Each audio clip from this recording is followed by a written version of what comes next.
Welcome back to LAWSTACHE channel. My name is Anton Vialtsin and I'm a criminal defense attorney in the Southern District of California. Before I talk about this case, I just want to remind you about a simple fact, but it seems like a lot of people forget about it.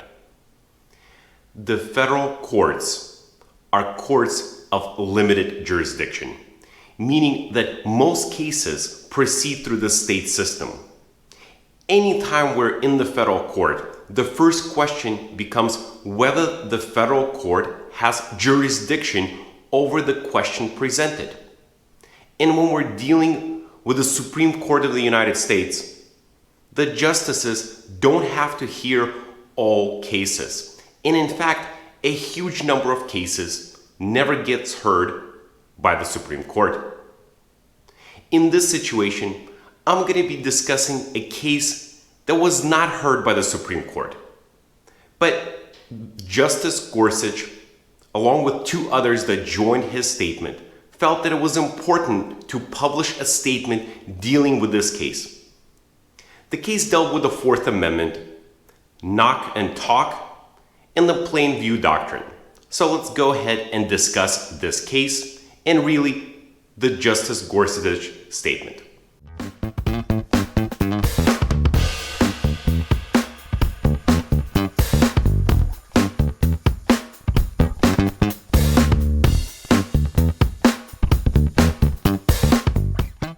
In this video, we'll be discussing Bovat versus Vermont. And like I said in my introduction, this is not an opinion by the Supreme Court. In fact, the Supreme Court decided not to hear the case. And you can read online on some of the predictions that other people made why the court did not hear this case. What we have instead is the Supreme Court Justice Gorsuch publishing a statement which was joined by two other justices. So that's what we're going to discuss today because I felt that it was important for me to talk about this case on this channel. As a preliminary issue, the Fourth Amendment protects you against unreasonable searches and seizures. And perhaps your home gets the highest level of protection. It is enumerated in the Constitution.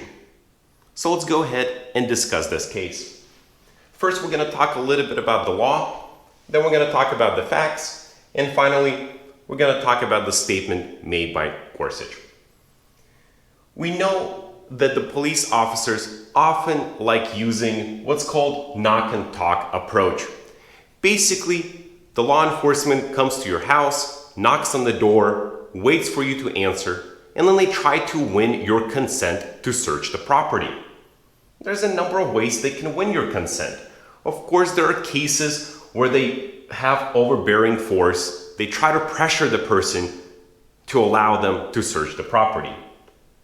Or there might be an issue where they suggest to the homeowner that there is no other choices other than cooperation, and so they really need to get that permission from you to search your home. But of course, we know under the Fourth Amendment, you don't have to allow the officers to search your home without a warrant. Then we have a case from 2013, Florida versus Jardines. Now, this is a case that I've discussed previously on my channel. I will link it above, and I encourage you to click the link, or if you're watching it on your computer, you can always go down in the comment sections right underneath the video and click on the video there. But Jardines dealt with a home curtilage idea. This is the idea that around your home, there's this area that other people can walk on.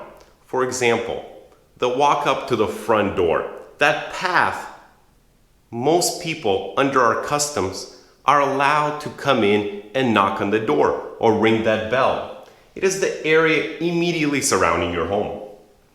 And like I said, under our customs, we allow not just law enforcement, but really anyone to come in and knock on your door. But here's what the customs are.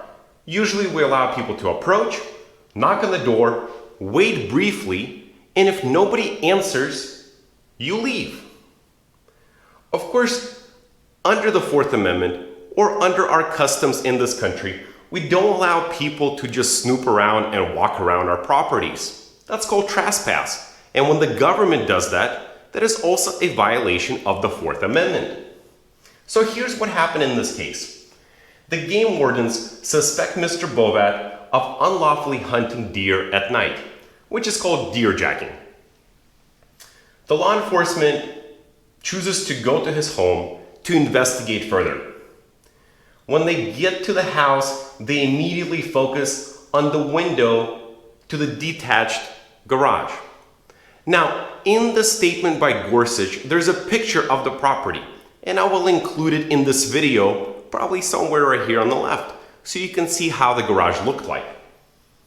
The law enforcement then looks through the window, and they notice that there's a deer hair on the tailgate of the parked truck inside the garage. Now here's the issue with this. Even though this case is with a knock and talk, they never go to the front door. They never knock on the front door to even try to get consent. Instead, they snoop around for 15 minutes, and eventually Mr. Bovat's wife comes out of the house and decides to speak to the law enforcement. At that point, the officers try to get consent from the wife to search the garage and other parts of the house. She says no. And I always tell you that this is a good lesson. Anytime the law enforcement tries to get consent from you, you don't have to give it. And I encourage you to always say no. Have the law enforcement get a warrant if they want to search the house.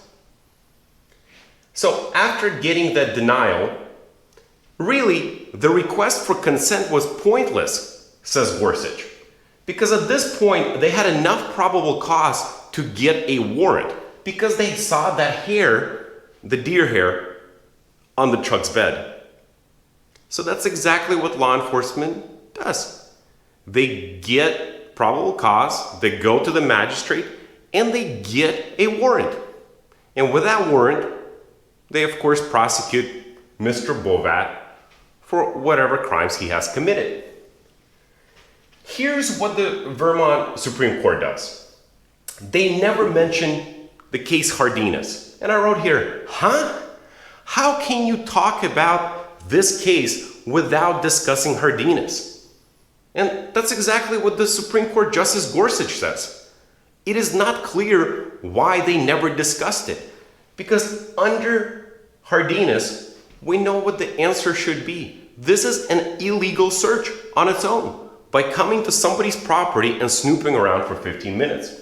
Instead, Vermont Supreme Court focuses on the plain view doctrine. Again, plain view doctrine, something I've discussed on this channel before. I will link some of the cases above so you can click and review what it means. But essentially, it means that law enforcement don't have to close their eyes to something in front of them. So if they're at the property and they see evidence of a crime, they don't have to ignore it. But the idea is that law enforcement has to be in the area legally. They can't trespass on the property. And the example that Gorsuch gives, of course, law enforcement cannot break into a home and then once they see the evidence, they go, well, it's in plain sight. Under the plain view doctrine, we're not allowed to use it. That's not how that works. Plain view doctrine means that the officers have to be in the place legally. And then the Vermont Supreme Court also talks about semi-private areas, meaning that the driveway to the garage, as long as you stay on it, that should be permitted under the Fourth Amendment. And again, Gorsuch says there is no rule like that. That's not what Jardines said. Law enforcement don't get 15 minutes to snoop around the property as long as they stay on the driveway. That's not how the Fourth Amendment works. So here's what Gorsuch says at the end of the day. The law enforcement exceeded their implied license. They were allowed to come in, knock on the door, and try to get consent. But they didn't even try to do that. They violated the Constitution, and the warrant that the law enforcement received was tainted because it was the fruits of the poisonous tree doctrine. Remember the issue, the exclusionary rule that I've discussed a couple weeks ago? I will link it here above so you can review it again. But essentially, if the officers violate the Constitution, any evidence derived after that violation should be excluded from trial and cannot be used against the defendant. And so that's exactly what happens here. And finally, Gorsuch makes a statement that there might be reason to hope that while Vermont missed Jardines in one deer-jacking case, its oversight will prove to be a straight mistake. Meaning that Gorsuch is saying that we know what Jardines stands for. And he's telling all the lower courts that simply use Jardines when we're dealing with this situation. The law enforcement were not allowed to search the property by coming in and looking through the window into the garage. I hope you enjoyed this video. I hope you click like, subscribe, hit that bell notification button so next time I post, you'll be first to know. Thanks for watching.